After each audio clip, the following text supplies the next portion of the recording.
Thank you. Welcome to the webinar today, Security Threats and Mitigation, the Duality Between Reactive and Proactive Security, Part 2. My name is Karen Larson and I work for DPI, Discovery Partners Institute, which is a division of the University of Illinois system. DPI is one of two partner organizations working on TechReady Illinois, which is hosting the webinar today. Before we get into the main portion of the webinar, let me tell you a little bit about TechReady. DPI had originally planned to launch their workforce development initiative in 2021. And then when COVID came along and everything got messed up, and so many people were unemployed across the state and across the country, we knew that we needed to pull forward or to do what we could as soon as possible. So we partnered with another local group called P33 and launched TechReady in early June. TechReady is focused on increasing the availability and access to training programs in high demand tech fields. So certificates are available in many of our programs, and as well as a student experience in some of the programs. And that takes the shape of student study groups, coaching, and hands-on projects. The whole program has been curated with leading employer-driven input. And we've grouped our programming into 4 learning tracks: data analytics, cloud computing, software development, and cybersecurity. In total, we have 10 providers delivering over 20 different programs that include content for all skill levels from introductory to advanced, running from a full weekend to 32 weeks of learning, and from free to several $1,000s for a full certificate. To learn more, visit us at www.techreadyillinois.com. So now let's get into the subject at hand today. To set the stage, let me share with you a couple of statistics around the cybersecurity space. In 2019, businesses invested ever more in technology. New privacy regulations were passed and cyber threats became more sophisticated. To meet the growing demands of today's businesses, ISC Squared estimates that US cybersecurity workforce would need to increase by 62% to meet these demands. Top jobs in the field include cybersecurity engineer, which makes on average an annual salary of $106,000, cybersecurity analyst at $95,000, network engineer or architect making $113,500 per year, cybersecurity consultant at $91,000, and cybersecurity manager or administrator making $105,000 a year. Those statistics were pulled from the Focal Point website, an article called The 5 Most In-Demand Cybersecurity Jobs for 2020. So now that we've set the stage for the need and the potential, let me tell you about our program today. Cybersecurity is an essential concern as we continue to witness a high rise in threats to individuals, corporations, and governments. Today, we look at part 2 of this series. Last time around, we looked at reactive approach that focuses on detecting and mitigating threats as they happen. The flip side is a proactive approach where the underlying root cause of the threats are identified and addressed. In this talk, we will discuss recent results of that, identify input validation vulnerabilities, as well as application logic vulnerabilities in web applications. The main challenge is to identify vulnerabilities in existing or legacy code where the only available documentation of an application's behavior is its source code. We present specification interference techniques that elicit an application's intended behavior directly from code and show how deviation from intended behavior could assist in vulnerability detection. Our speaker today is Professor Venkat Venkatakrishnan, whose research interests are in the security of software systems, and more specifically in the areas of vulnerability analysis, attack detection and prevention, as well as security conscious software design, development, and verification.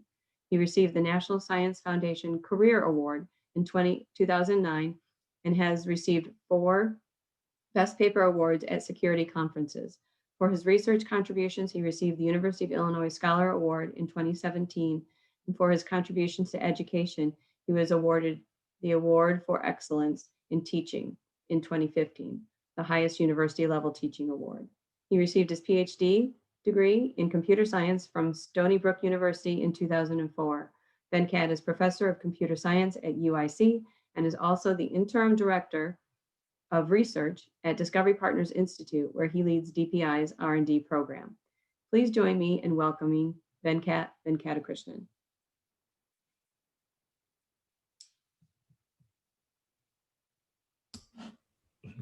All Can right, you hear me? Venkat. I just unmuted myself. Yep. Thanks, Karen. I am going to. Can you see my full screen? Not yet. Yes. No, we can't see your screen yet. Oh,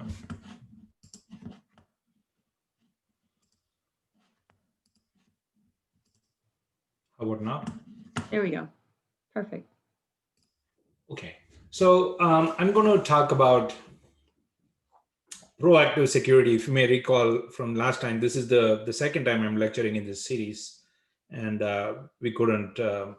We ran out of time last time to finish my full talk. So today I'm going to talk about proactive security. If you recall, the last time I talked about reactive security. And in other words, I'm going to talk about automated vulnerability analysis. So very, very quick, I'm not going to spend a lot of time on motivation because I did that last time. The average cost of a software breach is 3.86 million, according to a 2020 report from IBM. And largely, the breaches, the threat landscape comes from three main, venues. The targeted attacks or APTs that we talked about last time, malware and viruses, which are sort of, mass market attack vectors, and then software flaws that include, flaws, zero-day vulnerabilities that attackers, exploit. So, the main challenges before us are, immediately how to effectively detect, contain, and respond to the ongoing spate of cyber attacks. I spoke about this last time on how we can build real-time intrusion detection systems and and respond. Right. So we've covered that part. In the near term, what we want is there are so many software applications that are being deployed already, and we are running web application services, that are providing critical functions for the society. And how can these applications be retrofitted with mechanisms to prevent attacks from occurring? This is a very important need because we need to continue relying on these software systems. We can't wish that we can replace all that with more secure versions overnight, right? So that's the near-term goal. And the third is, how can we better design software to be resilient to attacks in the first place, right? So that's like into the future, right? And I'm not going to spend more time on the third bullet, that will take a full lecture, and maybe I will do that at some point. But really, the proactive aspect I'm going to talk about is only about the near term. How can we identify problems, security problems and deal with them in the near term, right? So, so overview, generally, the attack detection component I talked about last time on the left, and then the vulnerability analysis is the one I'm going to talk about today, and then secure software design, which I will not touch, but I have quite a bit of work in this space too, right? So today's talk is going to be on vulnerability detection, exploit generation, automated mitigation. Okay, so as you can see, the growth of the web has been accelerated by web-based services. And you can see on the right in the picture, all these services we seem to be using on a daily, hourly basis. And web applications are the software engines that drive these services, right? And so when the web, 20 years back, the web was still, kind of growing in its infancy. But now it has become a very complex application platform, providing lots and lots of services for our daily existence, right? And the vulnerabilities on web applications continue to dominate. These are all statistics from 2014 to 2017, but they haven't changed much. The landscape hasn't changed much. There, for instance, there was a sample of 11,500 websites tested, and people found 17,000 issues in the top 10 web application vulnerabilities in these, right? And 80% of what was discovered are web application flaws, and 75% of all cyber attacks target web applications. So, there is a lot of connection between what we see on the attack trends and what, and web applications. So it's a very important space to look into. And I think the application vulnerabilities are broadly in two categories, right? So one has to do with what I call structural vulnerabilities, right? So people develop software, and in doing so, they miss a critical security functionality and introduce a flaw in the application, and and they have received considerable attention in the literature. I will also talk about them in the second half of this talk, right? But there is another class of application vulnerabilities. By vulnerabilities, I mean weakness in software systems that exist in the application logic. For instance, an application like Wikipedia might expect that only logged in, guests can edit pages, right? Or an application that supports electronic shopping might claim that if there is a coupon code, it could be used only once, by any user, right? So these are all applications in the, these are all expectations in the application logic, but these could be, if these expectations are not enforced correctly, then security flaws can result. And they have received considerably less attention from researchers and the literature like compared to structural vulnerabilities. And part of the reason is that it is difficult to automate, detection, right? So to just make it very concrete, I'm going to jump, into, explaining some examples. So look at um, logic vulnerabilities. For instance, the coupon example that I mentioned, if the code can, if the code came with assertions that programmers wrote, so if programmers, when programming the application, came up with assertions that would check whether the user was logged in or whether the coupon count was less than one, right, in the number of times the coupon was used, then it's possible to check. But normally, in our rush to, develop and deploy software applications, people don't write such specifications. Programmers don't write them, right? So what it means is that applications that are deployed today don't come with these specifications. It's the code is what it is out there. It does what it does, and we got to figure out whether the application is vulnerable, right? And so the problem is how to automatically find logic vulnerabilities in web applications. And the general line of work that we have pursued is to infer this from the code itself. Analyze the code, infer these specifications, and use them to find whether vulnerabilities exist in the application, right?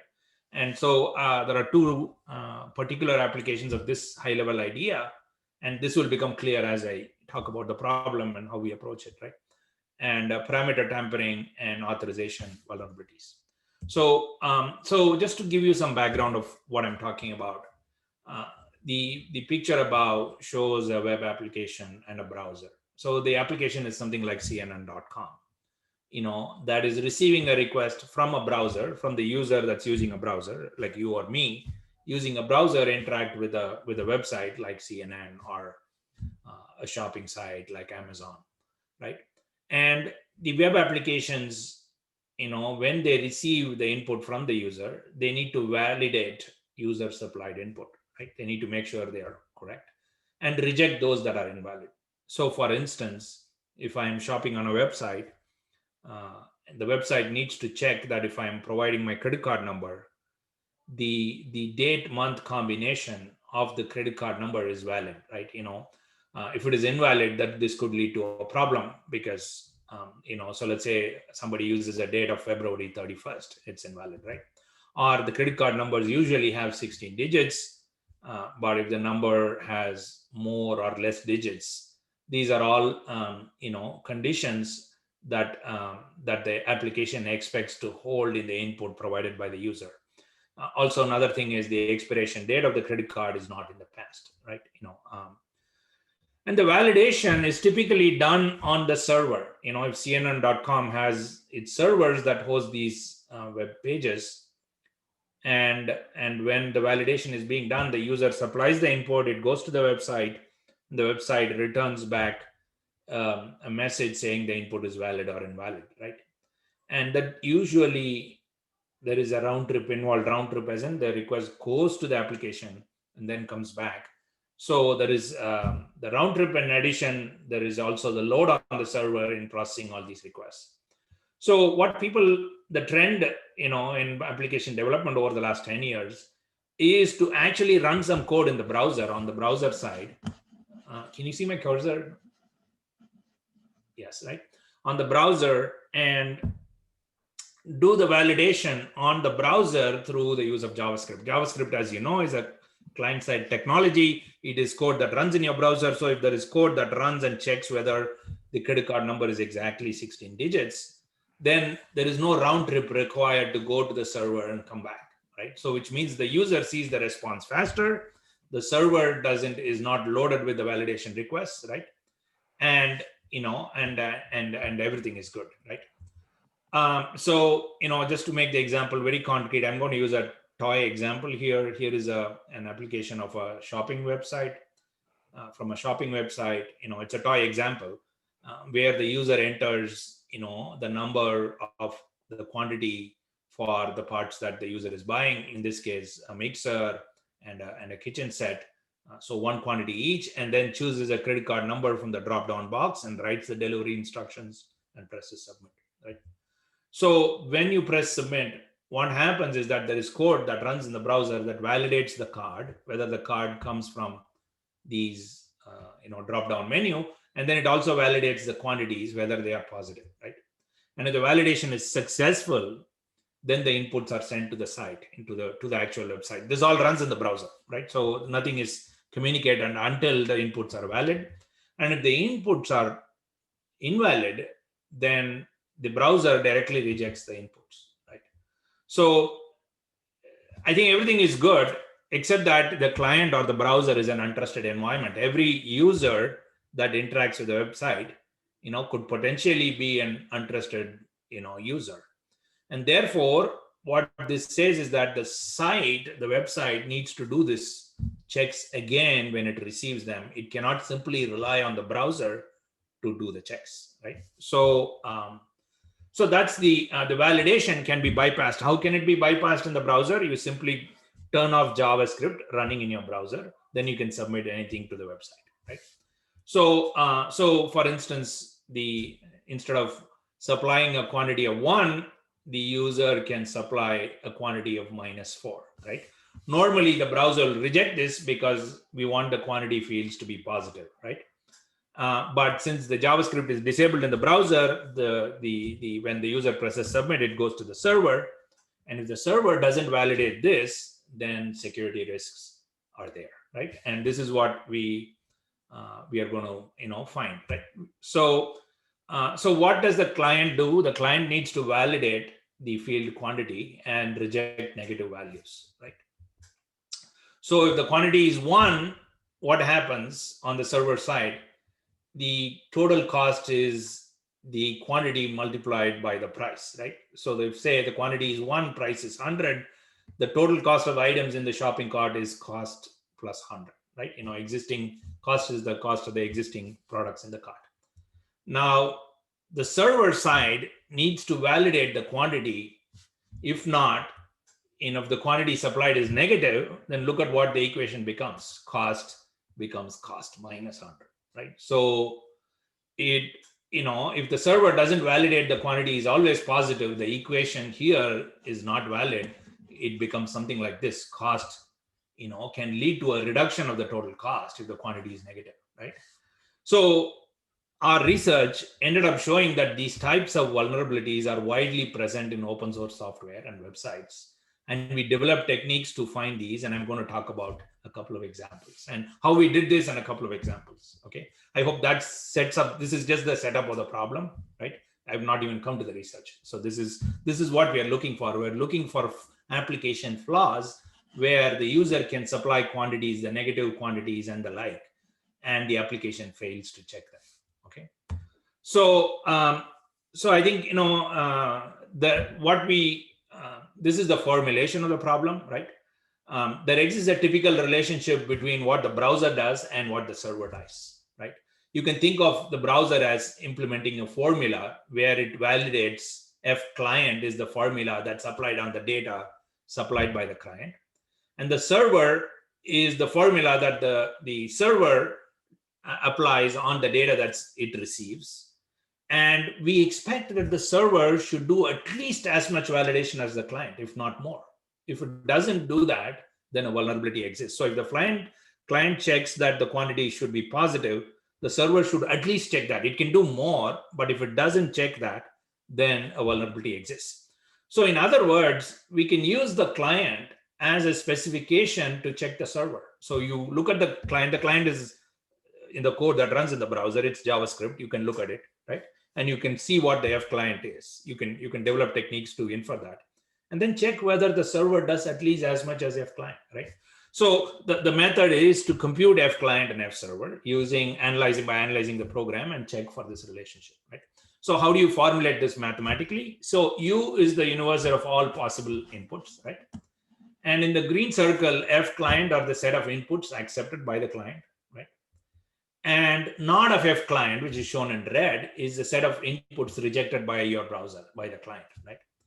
Now, F server, shown in the smaller circle, right, is a set of inputs accepted by the server, right?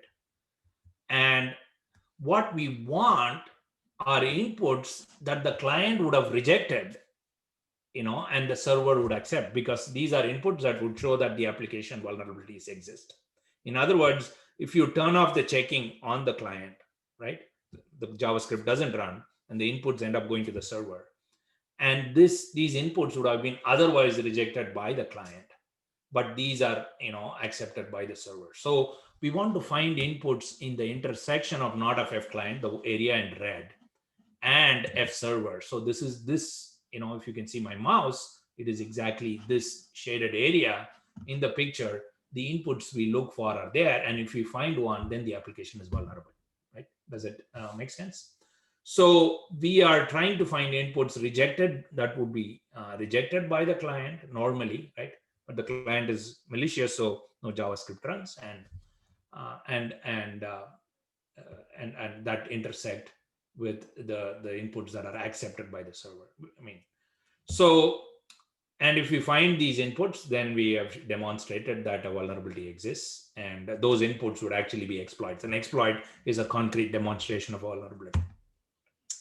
So, here is the flow chart describing the client, right? If all the inputs are valid, then the client sends to the server, right?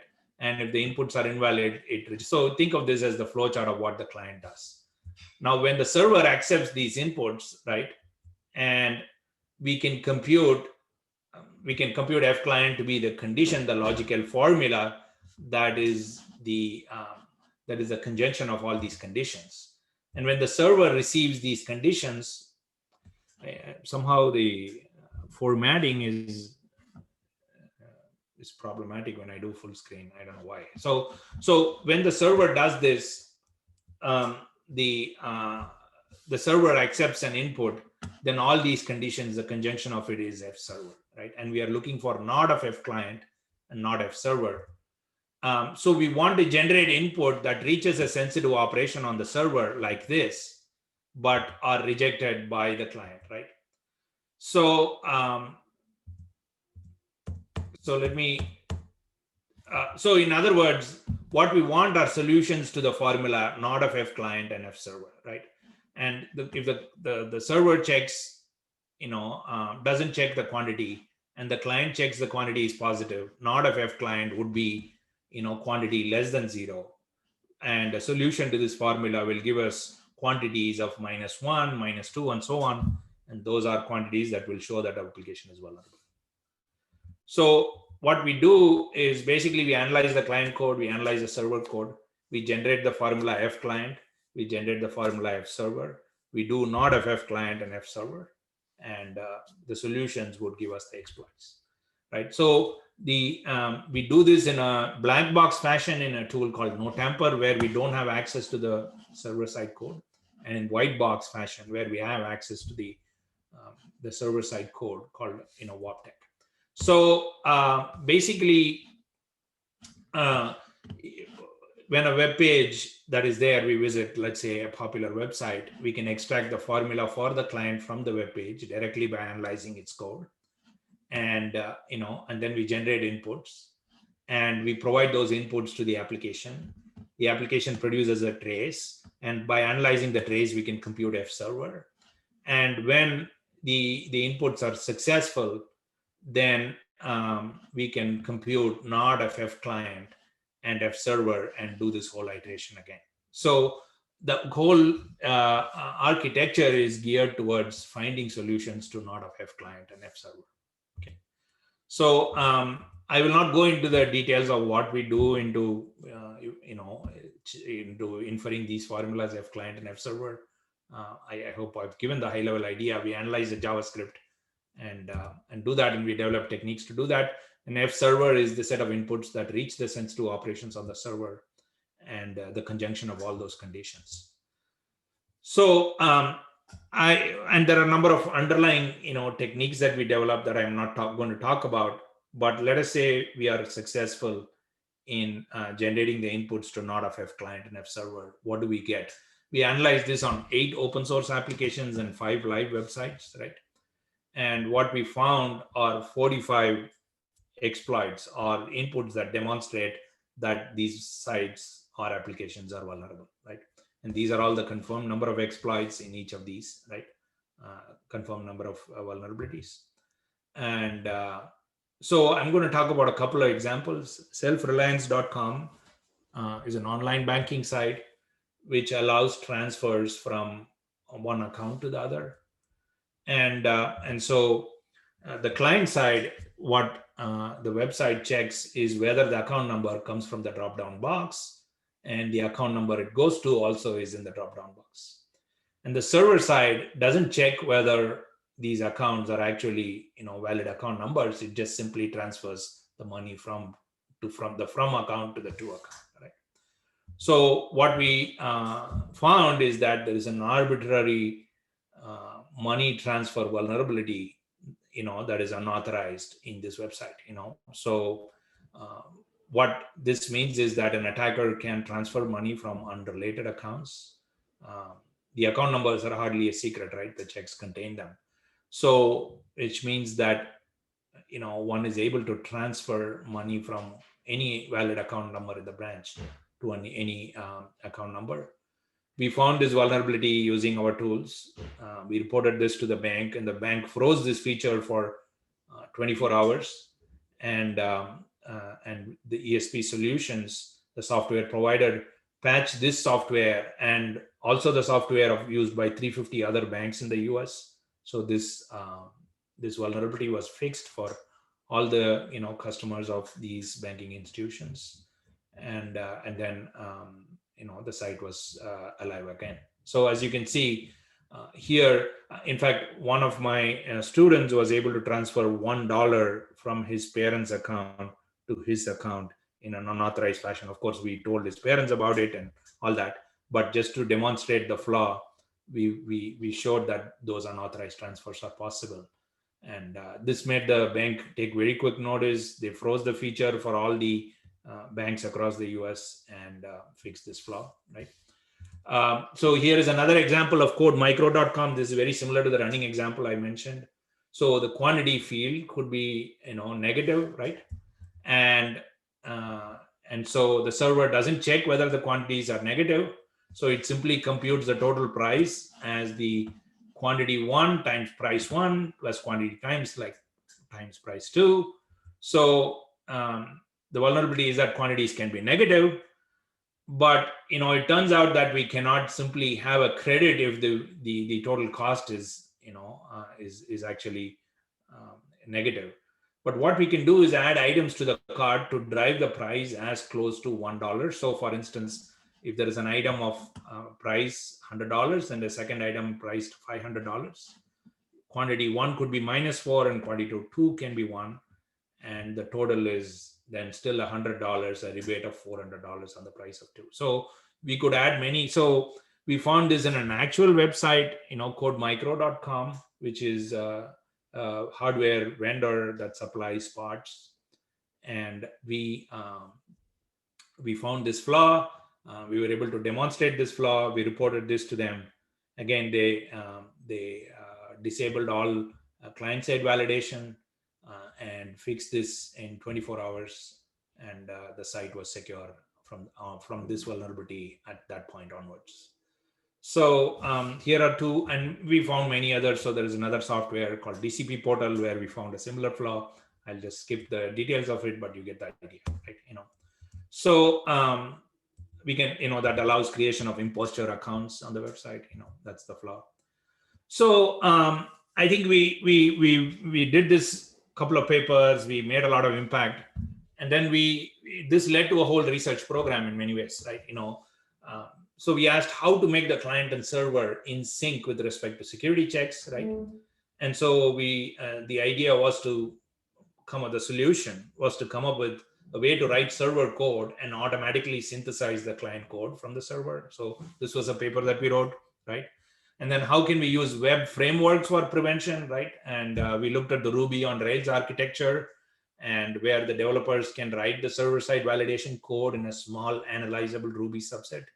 And once the code is authorized, we can automatically synthesize the client JavaScript code from the analysis. By doing this, what we are ensuring is that the server does at least as much as the client. So it is free of these kind of vulnerabilities, right?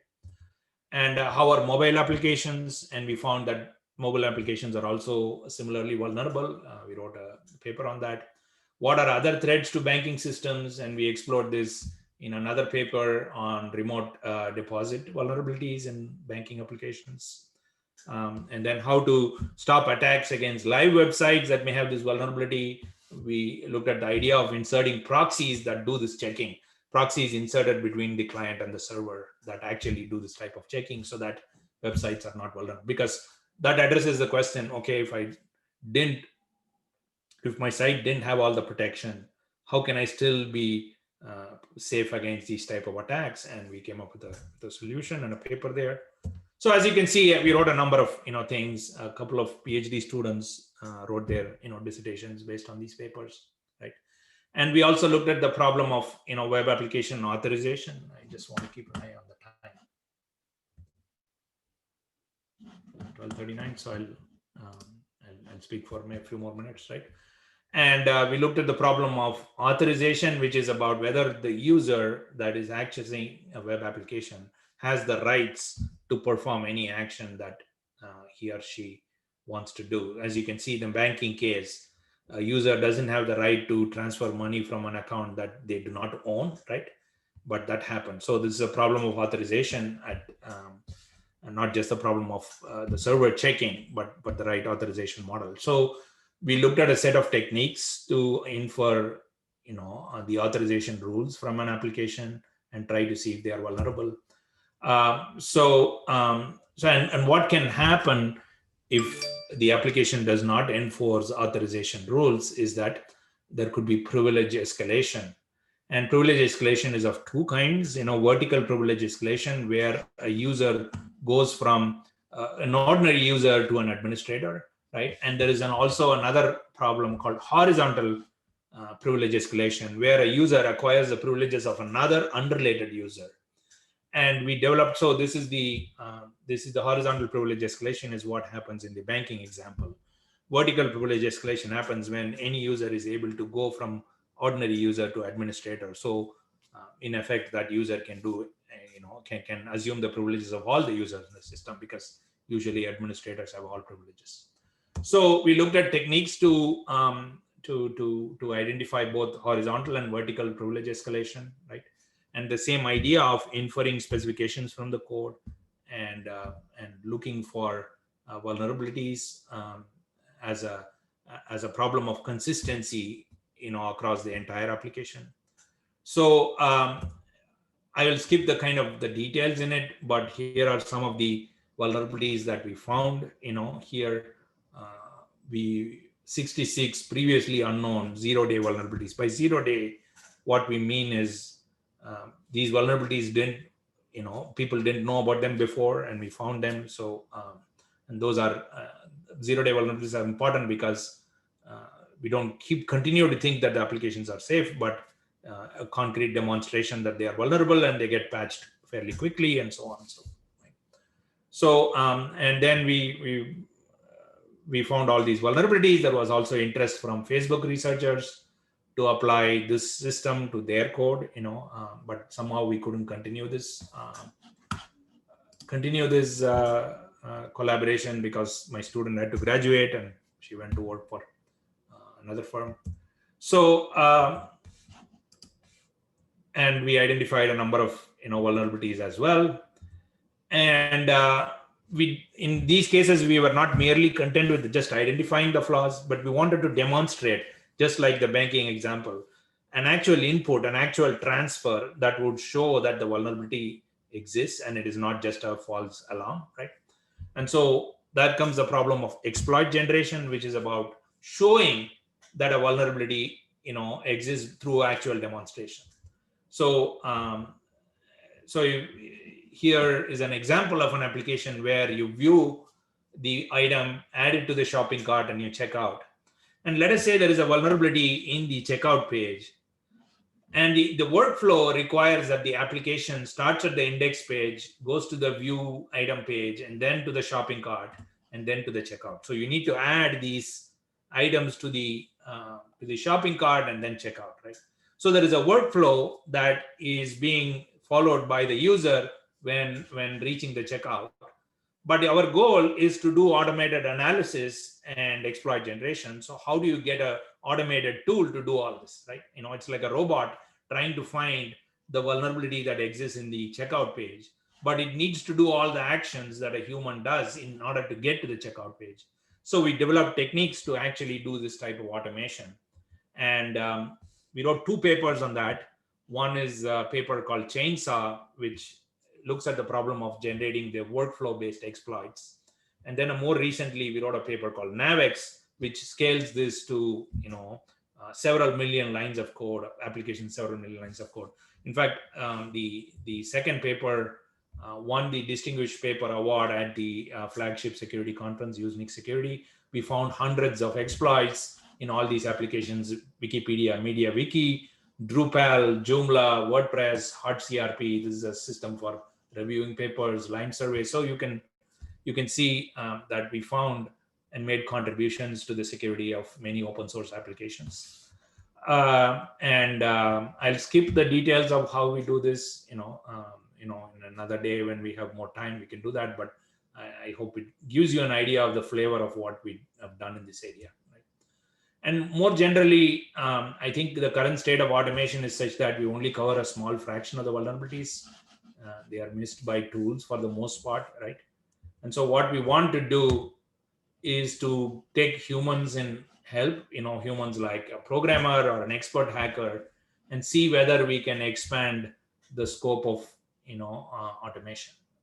And so we are building proactive security means where an expert hacker and a programmer can provide inputs to the tools, so that humans are very good and creative in coming up with ideas for how to identify flaws in applications, and the tools are very good in systematically exploring the application. So it combines the best of both worlds: the creativity of the humans and the thoroughness of computer programs.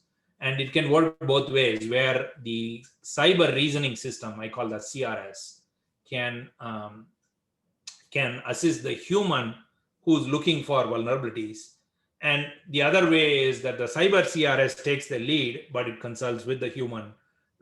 And so both directions are possible. And these are the current topics that we are working on to show how humans and computer systems can effectively collaborate to identify application flaws. And this effort is being sponsored by DARPA, in a project that me and my students are working on.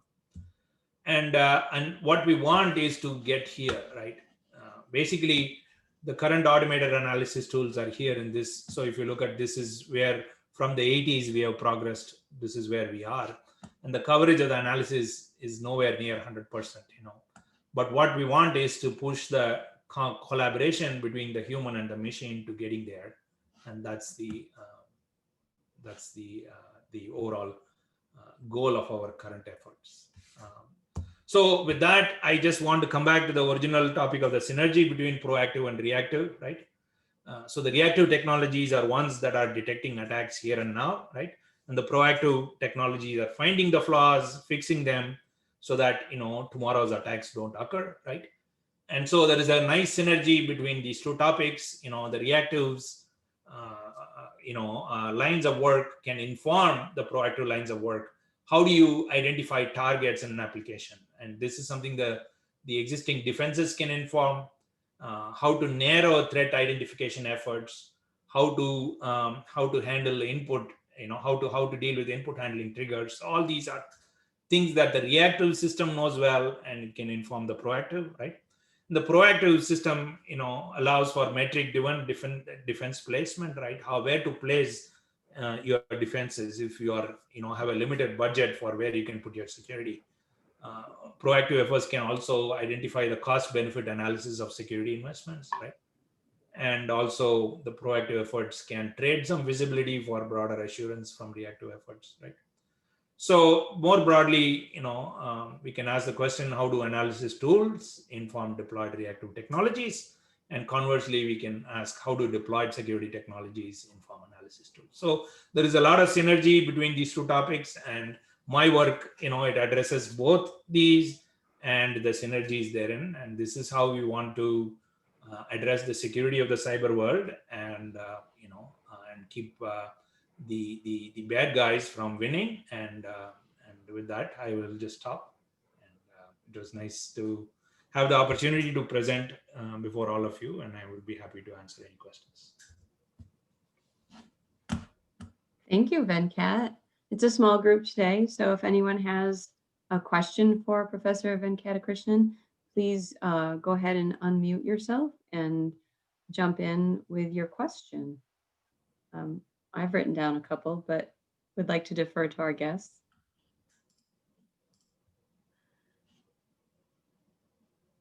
So Venkat, as you were going through at the end there, it occurred to me that it seems like the nature of reactive and proactive cybersecurity initiatives they're sort of for different uses. Because when I think of the Target breach, it was a data bank that was infiltrated and people's information was stolen. And the proactive methods that you described are more like the public facing sites and things that you can test. Is that accurate, or are there proactive ways to test for vulnerabilities on the back end sort of data storage areas as well? Oh, we can do proactive, everywhere. It's just that they are aimed at identifying and preventing the attacks of tomorrow, and we can do them everywhere. Reactive, methods assume that today's software is vulnerable. So what can we do best to put safeguards so that systems are not exploited? So both are needed, as I argued in the talk. Yeah. That argument spanned the 2 lectures, so maybe it was not there in one talk, but we need both, because I think it takes time to develop proactive measures and actually identify flaws and fix them and patch the applications. But in the meantime, systems are getting attacked, so we need the reactive approaches to actually prevent these from happening in real time. So right. So we need both. There's no kind of silver bullet for security, right? But you have proactive measures for sort of the back end personal data as well as for.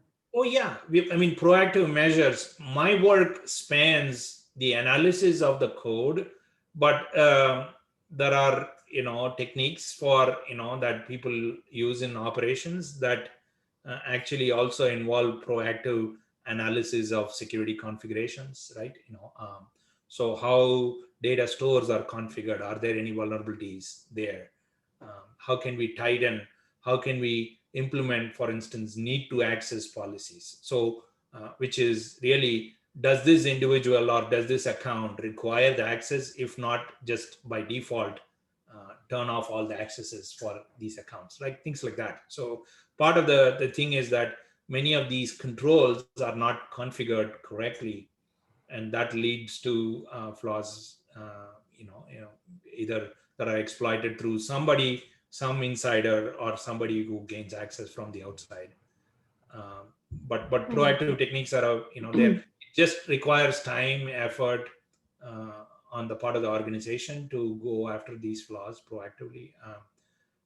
And so reactive solutions provide some level of protection here and now, but then they have their limitations. So we can't completely rely on reactive. We have to the long term, as I said, is to design systems in such a way that they are not vulnerable in the first place.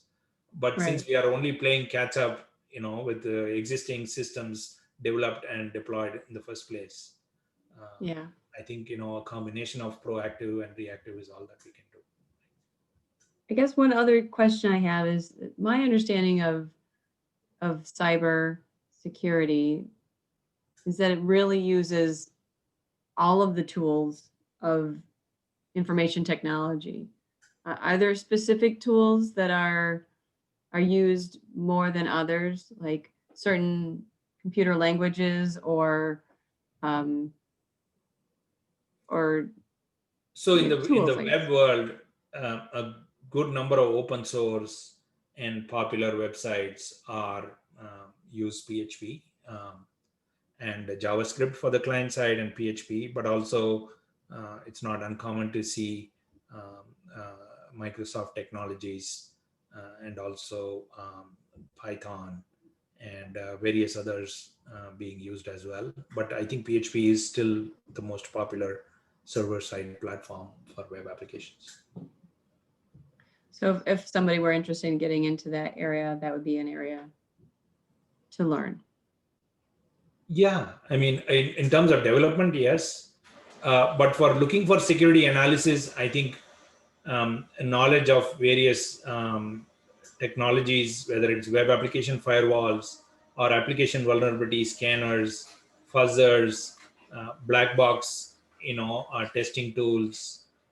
So all these are probably important as well. Not just the language with which these websites are developed. That's for developers, and I'm sure if you have an interest in development of websites, those are the platforms to learn. But in terms of security, I think the knowledge of various security tools and the technologies and how they work and being able to deploy it on actual websites and finding flaws, I think that's an important skill. Gotcha.